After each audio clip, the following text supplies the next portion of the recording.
Again, we're back. It's 2010 Broadband Minority Empowerment Summit. That's a lot to say. It's a lot to say, but it's impactful. I keep trying to say it with every interview. It's not getting any easier. Like the work is not getting any easier. Yeah, I got that. So you just finished your keynote?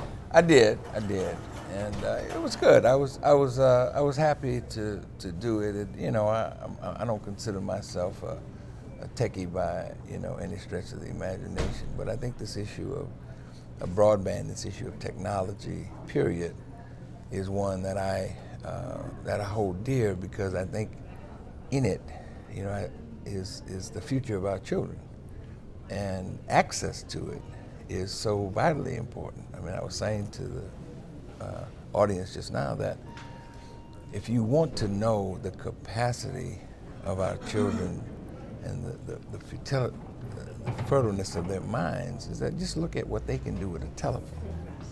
I mean, they can do more with a telephone than I can do with a computer or any technology that I've ever been introduced to, because their minds are fertile. They're looking for something. They're trying to gravitate to it. And as this whole issue of digital divide, which is broader than just broadband,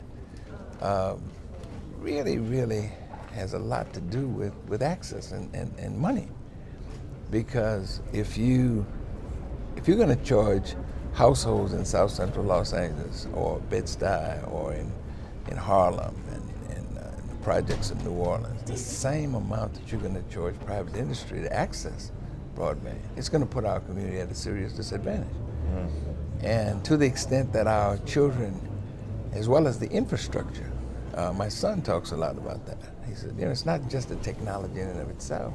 It's even if we had the access to the technology, the infrastructure is not in our community. You made a good point about the ability that young people in particular have to using mobile devices to access the internet, but there's a distinction between broadband access and what you can do on a phone. That's right. When it comes to things like doing homework or research. Absolutely. Do you want to speak to that a little bit? Well, I so think that people are real clear that. Well, I think the point of their ability to access or use the mobile devices is limited. The broadband is, it has infinite possibilities. But what I'm saying is that they could use that, they could develop that in ways we probably can't even imagine. I mean, you can, I can. I'm part of the young. You're part of that deal, man. I got it. I'm part of the young people. As my sister says, stay in your lane. I stay in my lane. I'm in the old lane, okay. But no, and I think that's true though. But it's you are part of that generation. Right. But you also have access. Right. So I've been asking people two questions. One is, obviously you're an entrepreneur.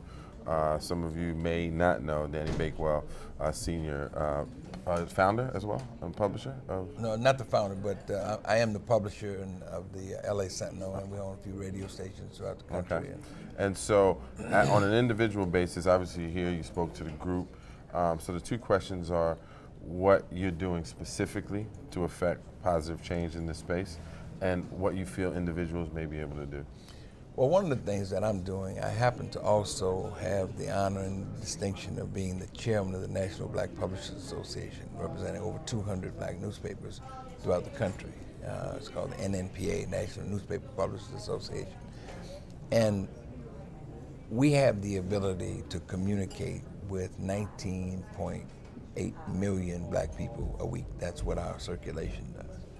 And we are going to be taking this message. One of the ways that I think my message in terms of how I view this sort of came to light, aside from people who actually know me, was I wrote an article in the paper. And it was in all of the black newspapers throughout the country, and it got a lot of stir, because my point was, broadband is important as a general statement, but it is critically important to us as black people, because our ability to understand it, our ability to impact how the FCC rules on it, our ability to advocate for anti-net neutrality, because if private industry is paying the same amount of money as the Uncle Bubba, and that family, it puts us at a disadvantage. So because anti-neutrality? Anti-neutrality basically means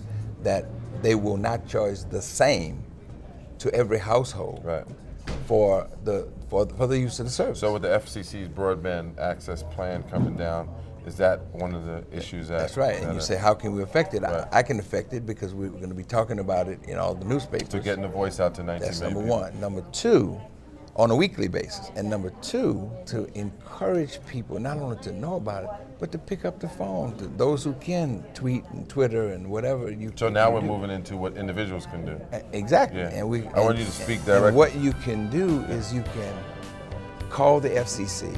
You can email the FCC. You can text the FCC. You can Twitter and tweet and all those things, and talk about how important it is for broadband to be accessible to the households in the African American community.